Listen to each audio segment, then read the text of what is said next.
at 3 o'clock in the morning. Rose in bed to keep you smiling. Now we hit our dreams to be in Paris, but to go Nairobi to pambane na yo hali.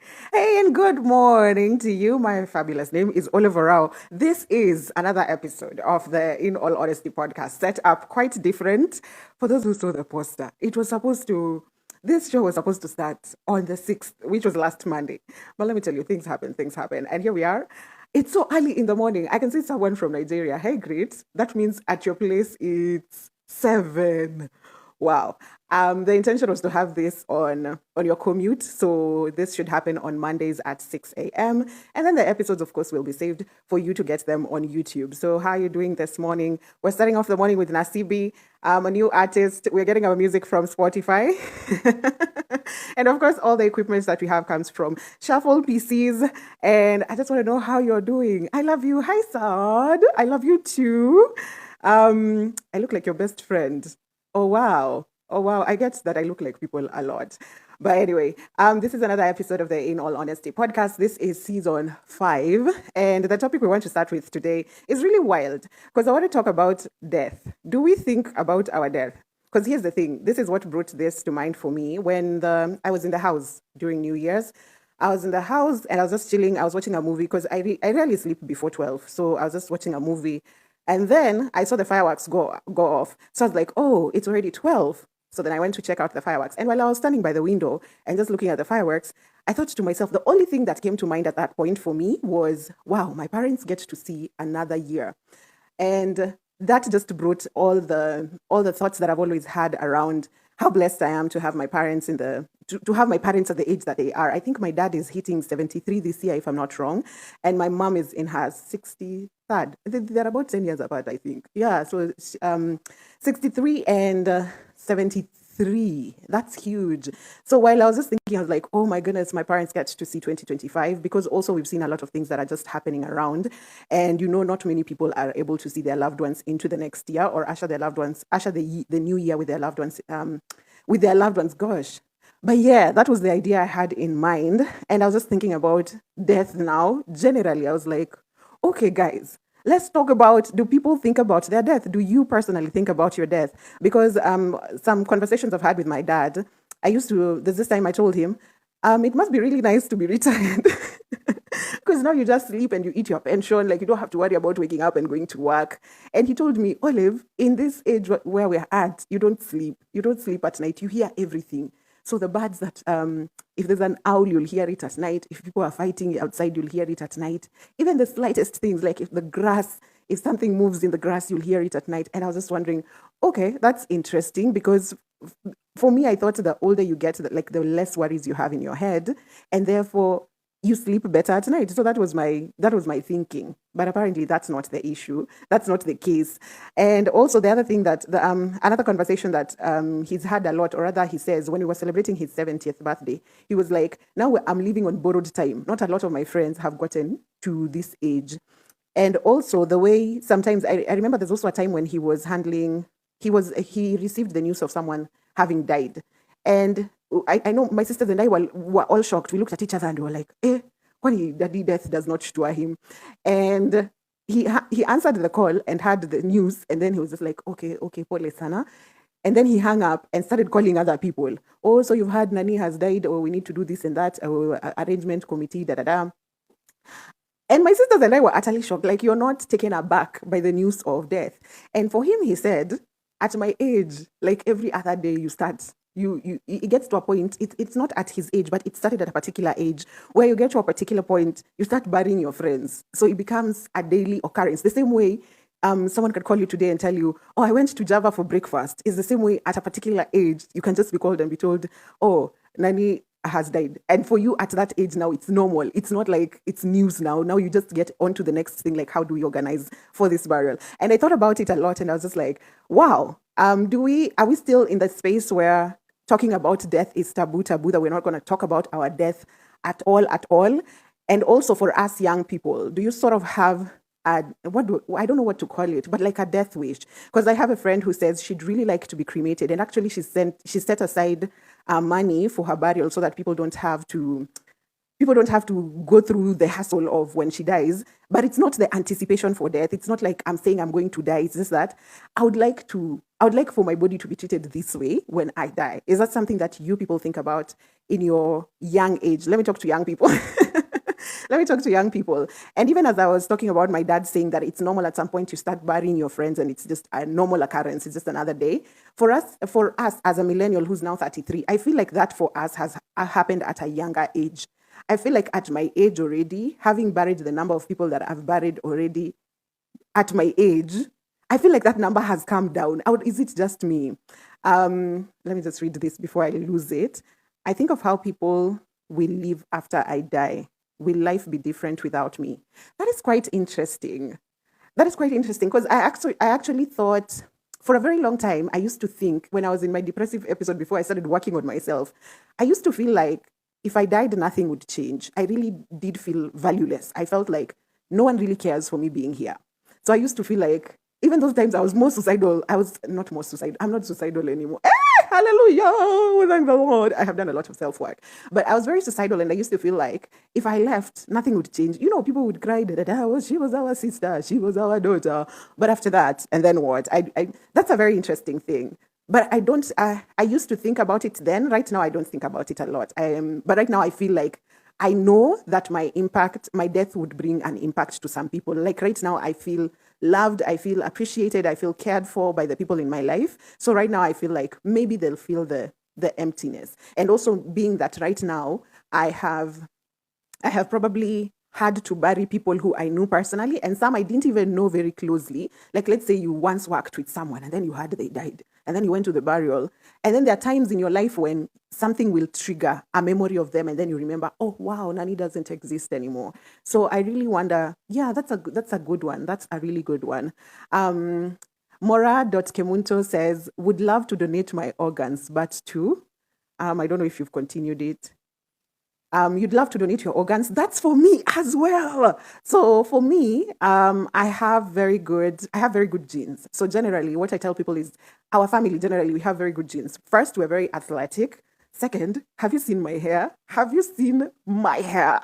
I don't know if you can donate hair, but anyway, we're very athletic. So we have very healthy organs. We have, I'm not an alcoholic, so my liver should be fine. My heart should be fine, and I really train well. My lungs should be fine. I generally do not fall sick. So I would really love for if my parts of my body could be used, that would be really, really cool. I think that's really cool, yes. For Kemunto. And Miss Ngendo says, yes, I have discussed this topic with that's your boyfriend. So at least to know each other's wishes. My worry is that I will not leave enough for my family. Oh, yeah, I get that. I really do get that. But the fact that you're discussing this with your boyfriend is really interesting. I find that quite interesting. Like, so you know each other's wishes in case one of you dies, then the other person knows how to fulfill their dying wish. That's very beautiful. And I also like what are the dynamics for that? Because we know the politics for family and partners, eh? So I don't know, but yes, that's very interesting. And I like that you've discussed it with someone, but also the fear that you won't have you won't have enough that you'd have left for your family. I feel you, and I feel you so hard. Because for me right now, I feel like a lot of what I'm working towards is because my beneficiaries, are they called beneficiaries? Yeah, the beneficiaries of the things you're working for. Since I'm child free, I really am caring for my nibblings. So my nephews and my nieces, I really want to set them up. I really want them to have backup apart from their parents. Of course, their parents are also really working hard. But if I hope I could have that first create a very safe space for my nibblings, and second, be able to leave them wealth. For me, it's wealth. So I really get you, and I get your point. So basically for those people who are joining, we are talking about the topic of death, and this was triggered by New Year's Eve, where the first thought that came to mind was that my parents get to see another year, and considering that they are pretty, can I call them old? You know how we usually think 30 is old, and now you're at 30, you're thinking 40 is old, and then you'll get to 40, now you're like 50 is old. So yeah, my parents are old, and I thought, oh wow, they get to see 2025. That's a real blessing. And then it got me thinking also if we have, what is it called? Death wishes. So we've heard some people saying that like to be cremated. Some people would like their bodies to be, their body organs to be donated. some people are also thinking, what will I leave? What will I leave my family once I've gone? Will I leave them with enough? So that is something that we actively think about. I've thought about my death wish a lot.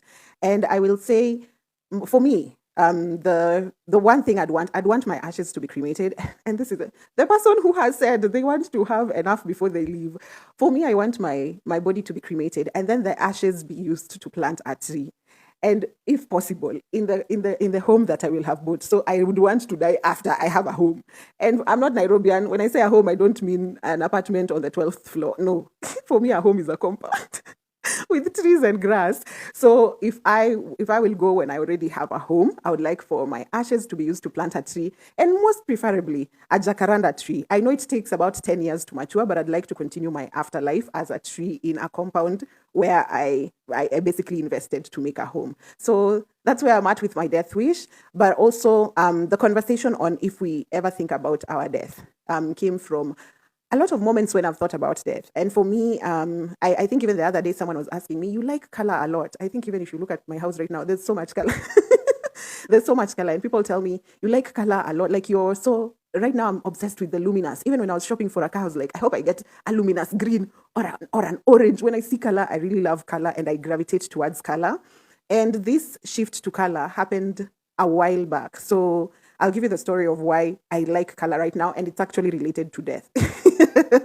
I was those girls for black, black, black, black. I'm a black babe. I wear black. Everything I want is black. In fact, how I used to reason was when I finally get my house and I start furnishing my things, I'll paint my house black. I'll get furniture that's black. But at the time, I didn't know this, but I was extremely suicidal, and I wasn't in the space where I've invested in psychology knowledge as I have right now. So I was extremely suicidal. So after two suicide attempts, this is by taking off the counter medicine, overdose, I still woke up the next morning and I was like, what in the nonsense is this? You're a failure. You're a failure. So if if you've already failed in something, just accept you're here to stay, okay? And then the third incident was not my attempt per se, but it was an accident in the house. So I came back and then I think it was spaghetti. I put it on the stove. And I don't know me, it was such a bad moment. That was around 2016, 2017. It was such a horrible time in my life. And I put the spaghetti because I was supposed to eat. And then I went to sit on my bed, and that's how I slept. Me, I don't remember. So then I got woken up by noises, someone banging at my door. Oh, wake up, there's smoke from your house. I'm waking up, I'm dazed. I don't know what's happening. I went and opened the door. It's my neighbors. They're like, what is happening? There's smoke in your house. I'm like, oh, sorry, it was just food got burnt. So I don't know at what point the stove went off and the spaghetti was now ash on the sufuria, actual ash. And I remember going back to bed and I really didn't care. I was actually a zombie at the time. I really just didn't care. And I went back to my bed. I lied on my bed. And then I remember regretting so hard. I was so mad. I was so mad. I was just like, why didn't I die? Like the gas could have taken me peacefully, or I don't know, the smoke could have taken me peacefully. Why did I still survive? And after that, it was that was like the third closest thing to death. And I woke up that day and I remember I was so mad. And I was like, okay, I guess I do not have the courage to take myself to the next life. So in this life, I'm going to live. So I'm going to make sure I'm happy. I'm going to freaking make sure I am happy. So I cleaned up my house, tried to get the smoke smell away. I cleaned up my house. And after that, I started looking towards being happy. I started looking for happy things to just celebrate everything. And I went into the Lulu space where I would look for anything to celebrate. I am not going to be sad for shit. I didn't care. I just didn't want to be sad for anything. And that's when I realized, well, I didn't realize, but right now looking back is when I realized that's when the shift happened. I started liking color. When I started feeling happier, I started embracing color. And then when I got to the point, I think at around 28 years old is when I really tapped into like genuine happiness, where I am genuinely happy. I wake up happy, I go to bed happy. And from there on, it just became this obsession with actually bright colors. And I realized there was a correlation there with my happiness and bright colors. And since then, I've really, really just liked color. And so that's where I'm at with that's where I'm at with color. My story of how close I was to death and just being grateful for every year that I get to see. So every year I get to see, I'm like, okay, what do we have to celebrate? We look back to the previous year. What did we achieve in that year? what could we possibly hold, what does this new year hold for us. And I've always been also a resolutions person. I don't know if anyone else is a resolutions person. I set resolutions because I have seen them work. And I think for something that I had to come to terms with is things like, let's say, death. What we're talking about in this particular episode is that there are things you can't plan for.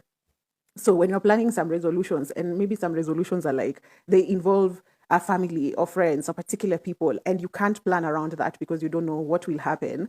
But then you continue making the plans by faith. But at the end of the day, I really am someone who looks into resolutions. And even I think last year I was supposed to start drafting my death wish. I do not know the process. I'm supposed to research, but the death wish for me was basically to be cremated. My body used to plant a tree. So if that happens before I have my own home, then I'd like it to be planted in probably my parents' compound or my sister's compound, like a family that someone who will continue to cherish the tree, and most probably a jacaranda tree. So I'll ask you again if you have any death wishes, and if you ever think about death, and what about death fascinates you so much, and why do you think about death? In what sense do you think about death? Because as I said, this episode was inspired by the New Year's. When I saw the fireworks go up, I was like, oh, my parents get to see another year. And there are multiple situations where my dad has talked about death. And for him, he talks about it in such a confident, in such a confident manner.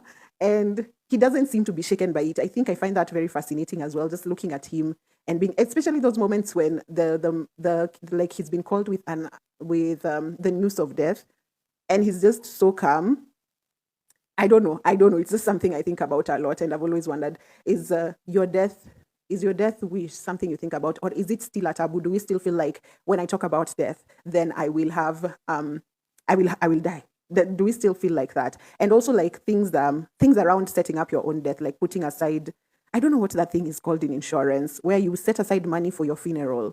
Is it the last wish, last something? Yeah, you set aside money for your funeral so that your family doesn't have to go through the struggle of looking for funds to bury you.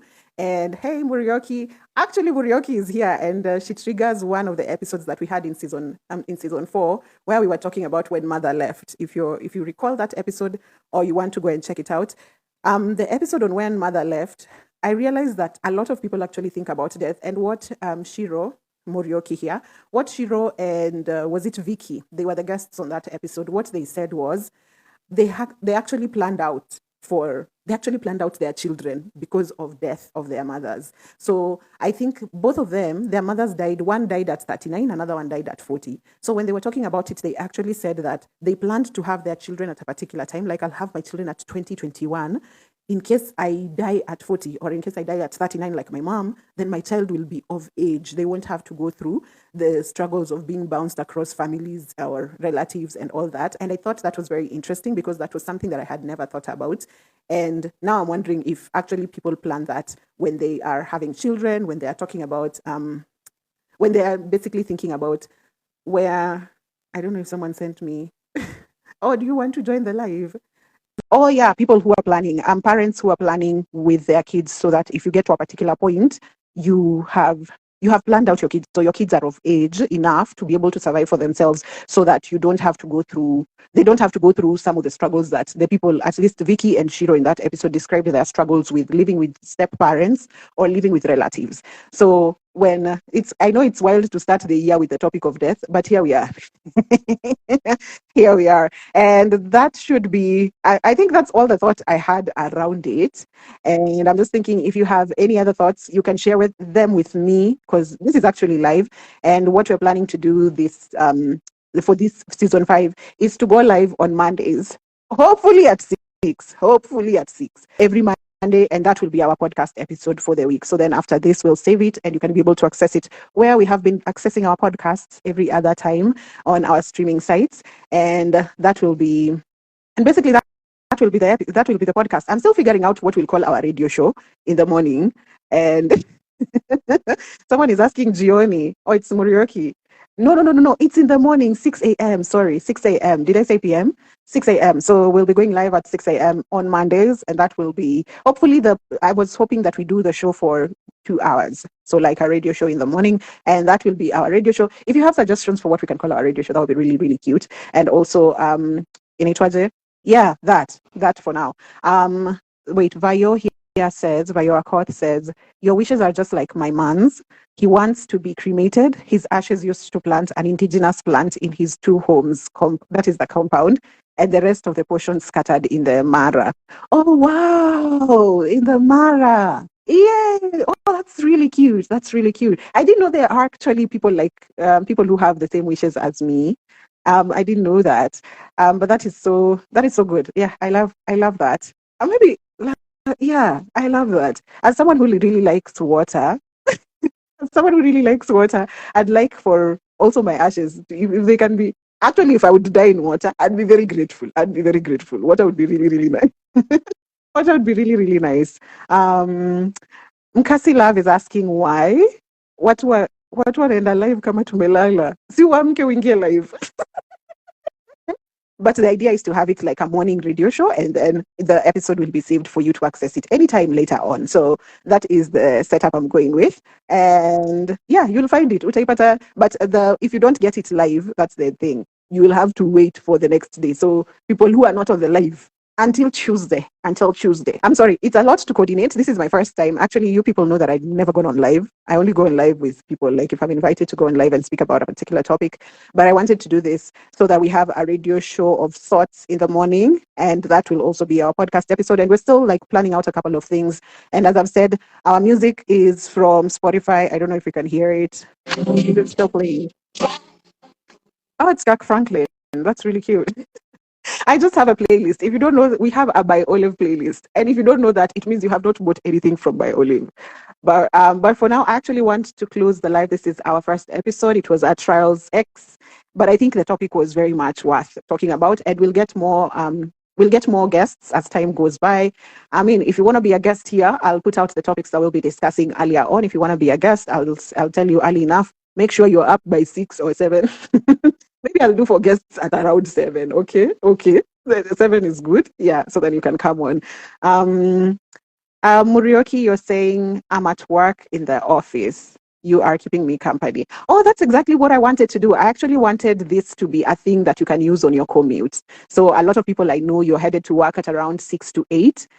So that's what my intention was, to be your voice for radio for whatever in the morning. So as you just get on with the day, because we'll also have music breaks, we'll have Kidogo music. So I'll introduce you to some of the artists that we have. For now, I have Nasibi. I think I talked about Nasibi a while back. Bayo, you're saying dying in water is painful and scary. And it's different for different people. I find water very comforting, and I know some people water is very scary. So all of us, isn't it? All of us would really like to die peacefully in our sleep, right. But if we could choose, I guess we'd being for me in water would be really good. I know the hassle that could be there before you actually take your last breath, but I think water would be extremely peaceful for me. And I don't know if we have do we have mercy killing in Kenya, in case you have a chronic illness and your fate is already set. Then you can go in peace. And I think there's one of those Asian countries where you can actually be put in a tub of water, and then slowly they reduce the oxygen. I think they reduce the oxygen in the tub until finally there was no oxygen, or rather they introduce another gas that takes you slowly, like carbon monoxide. I don't know, but there's something like that that I saw some time back. Mkasi Love also says, for me, it's in prayer. I'd prefer dying in prayer. Oh wow, while praying? That's very interesting. Oh, that's very interesting. Oh wow, that is extremely. That's very. I feel like that's very peaceful. I'm very. It's not fascination. What do you call it? I find it beautiful for people who are connected to their bigger gods. What is it called? The powers without, the powers that are without, that are beyond us. Yeah, that's very beautiful, Nkasi. That's very beautiful. If also we could, all of us would. If also we could, all of us would. All those just joining the live right now, you don't get what is happening here. This is the In All Honesty podcast hosted by yours truly, Olive Orawo. but it also take the format of a sort of a radio show in the morning here on IG Live. And as we continue to structure the episode, it will include a little bit of music there, of course, our normal conversations. And today we were talking about, do you ever think about your death? Or rather, do you think about death in general and what it will look like? Some people have expressed that they'd like, they think about how life would continue without them after death. Some people have said they would like to die in particular ways. Some people would like their body organs donated. Some people, Mkasi, would like to die in prayer. Some people would like to their ashes scattered in the Mara or in special places. Some people, their ashes used to plant a tree. So at the end of the day, everyone has different wishes, and it is what it is. And I hope we all get it. Like we know it's a long shot, but if it happens for one of us, hallelujah, hallelujah. If it happens to you, you get to choose how you go. Yeah, we'll celebrate for that one person, although we know it's something that we really cannot control. And also, do we get to the point where we talk about this confidently, or we still say it's a taboo, we cannot talk about that? Talking about death then invites death.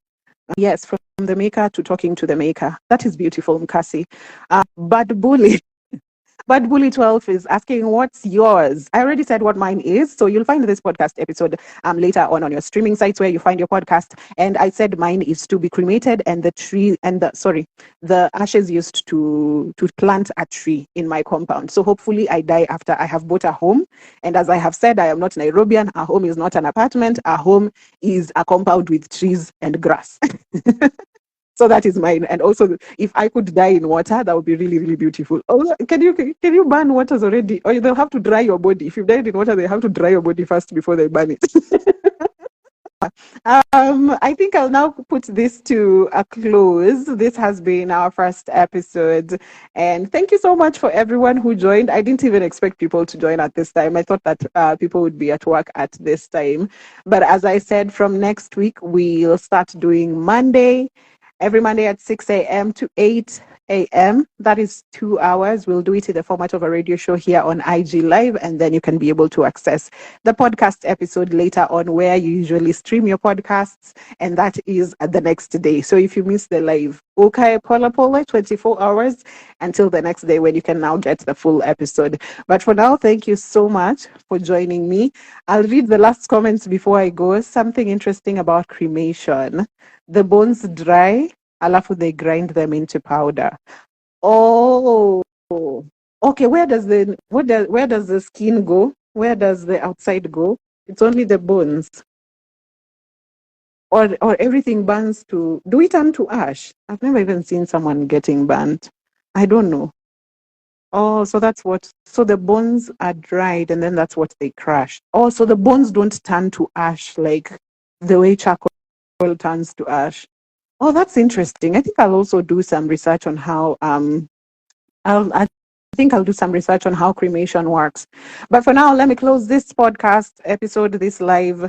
Thank you so much for joining. And until next Monday, this has been a beautiful, beautiful time to hang out with you. And the discussion on death, maybe we'll pick it up again. So now in a lengthy way, maybe we bring on someone who has dealt with death, maybe a mortician, maybe a cremator, and they tell us what it looks like. And also we might get some more, what is it called?